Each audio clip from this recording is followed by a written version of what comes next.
Terrorists have launched 16 intercontinental missiles capable of destroying half of the world. They are speeding towards the U.S. mainland in about 20 to 24 minutes. These missiles will reach 16 major American cities and kill about 150 million people. Even worse, the Fort Greely missile defense base in Alaska has been destroyed by enemies. That makes the SBX one Interceptor base somewhere in the Pacific Ocean the last hope for all Americans. Unfortunately, terrorist disguise as generals have taken over these days too. After killing the soldiers, the storm into the control room and destroy the Interceptor launch console with acid. They thought they had nothing to worry about, but they did not know a female soldier was hiding in a diving suit. She pulled out a knife and ambushed one of the terrorists and picked his submachine gun from the floor and cornered the terrorist leader outside the control room. The other terrorists were patrolling the roof. Although she was temporarily out of danger, she didn't dare waste time. She rised to the console and tried to launch the interceptor, but the acid damage was too severe. All the controls were dead. Only 7 minutes remained until she couldn't intercept the missiles. She took her laptop and put cables from the console and run up to the roof and found the interceptor's terminal control interface. She tried to connect the laptop to the missile defense system, but this process will take a while.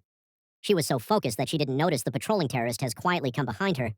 He pulled her away from the computer control panel before the terrorist could shoot. She had quietly grabbed the barbed wire behind her and wrapped it tightly around his neck and threw him over. But his reflexes were good too. As he fell, he grabbed her and put her down with him. Even so, he couldn't escape his fate. She fell into the ocean and climbed back to the base, remaining only 3 minutes until the interception deadline. She was injured, but had to pull through to save humanity in America. Here's your passage rewritten with clear paragraphing, punctuation, and improved flow. Terrorists have launched 16 intercontinental missiles capable of destroying half of the world.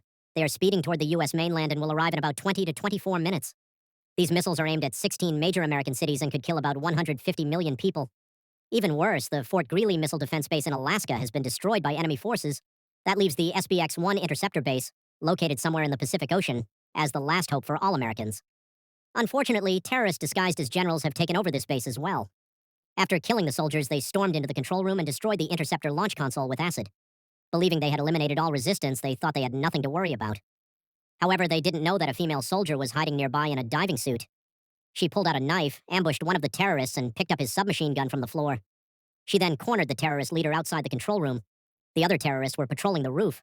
Although she was temporarily out of danger, she didn't dare waste time. She rushed to the console and tried to launch the interceptor, but the acid damage was too severe. Most of the controls were dead. Only 7 minutes remained to intercept the missiles. She grabbed her laptop, connected cables from the damaged console, and ran up to the roof where she found the interceptor's terminal control interface. She attempted to link her laptop to the missile defense system, but the process would take time. Focused on her task, she didn't notice a patrolling terrorist quietly approaching from behind. He pulled her away from the control panel. Before he could shoot, she quickly grabbed a length of barbed wire behind her, wrapped it tightly around his neck, and threw him over the edge. But his reflexes were strong. As he fell, he grabbed her and dragged her down with him. Still, he couldn't escape his fate. She plunged into the ocean but managed to climb back onto the base. Only 3 minutes remained until the interception deadline. Injured but determined, she pushed forward. She had no choice. She had to save millions of lives and prevent a global catastrophe.